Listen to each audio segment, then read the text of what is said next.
അയോധ്യ രാമക്ഷേത്ര പ്രതിഷ്ഠയിൽ വിമർശനവുമായി പുരി ശങ്കരാചാര്യർ. വിഗ്രഹം പ്രതിഷ്ഠിക്കേണ്ടത് ആചാര്യവിധി പ്രകാരമെന്നും പുരി ശങ്കരാചാര്യർ പറഞ്ഞു. പ്രതിഷ്ഠാ ചടങ്ങിനെ വിമർശിക്കുന്നവരെ BJP ഹിന്ദു വിരുദ്ധരാക്കി ചാപ്പകുത്തുന്നുവെന്ന് KC വേണുഗോപാൽ കുറ്റപ്പെടുത്തി. അയോധ്യ പ്രതിഷ്ഠാ ചടങ്ങിനെ വിമർശിച്ച് പുരി ശങ്കരാചാര്യ രംഗത്തു വന്നു.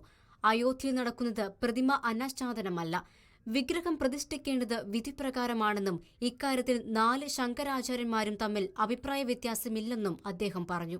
चारों शंकराचार्यों में मतभेद है। श्री राम मंदिर को लेकर आपको किसने कहा?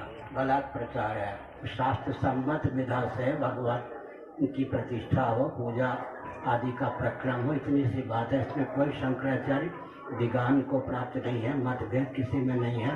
രാജ്യത്തെ ഉന്നതനായ വ്യക്തിയാണ് കാർമ്മികത്വം വഹിക്കേണ്ടതെങ്കിൽ എന്തുകൊണ്ട് രാഷ്ട്രപതിയെ നിയോഗിക്കുന്നില്ല എന്ന് KC വേണുഗോപാൽ ചോദിച്ചു.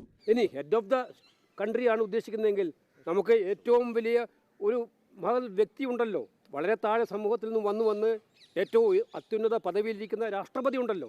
അങ്ങനെ രാജ്യത്തിന്റെ പ്രതിനിധിയായിട്ടാണ് ഒരാളെ വിളിക്കുന്നതെങ്കിൽ അവരെയല്ലേ ആദ്യം വിളിക്കേണ്ടത്. അയോധ്യ പ്രതിഷ്ഠാ ചടങ്ങിലേക്ക് സമാജ്വാദി പാർട്ടി അധ്യക്ഷൻ അഖിലേഷ് യാദവ്, BSP അധ്യക്ഷ മായാവതി എന്നിവരെ ക്ഷണിച്ചതായി വിശ്വ ഹിന്ദു പരിഷത്ത് വ്യക്തമാക്കി. SP-യെ പ്രതിഷ്ഠാദിന ചടങ്ങിലേക്ക് ക്ഷണിക്കരുതെന്ന ആവശ്യവുമായി രാമജന്മഭൂമി പ്രക്ഷോഭത്തിന്റെ ഭാഗമായി വെടിയേറ്റ് മരിച്ച കർസേവകരുടെ കുടുംബങ്ങൾ നേരത്തെ രംഗത്ത് വന്നിരുന്നു. റിപ്പോർട്ടർ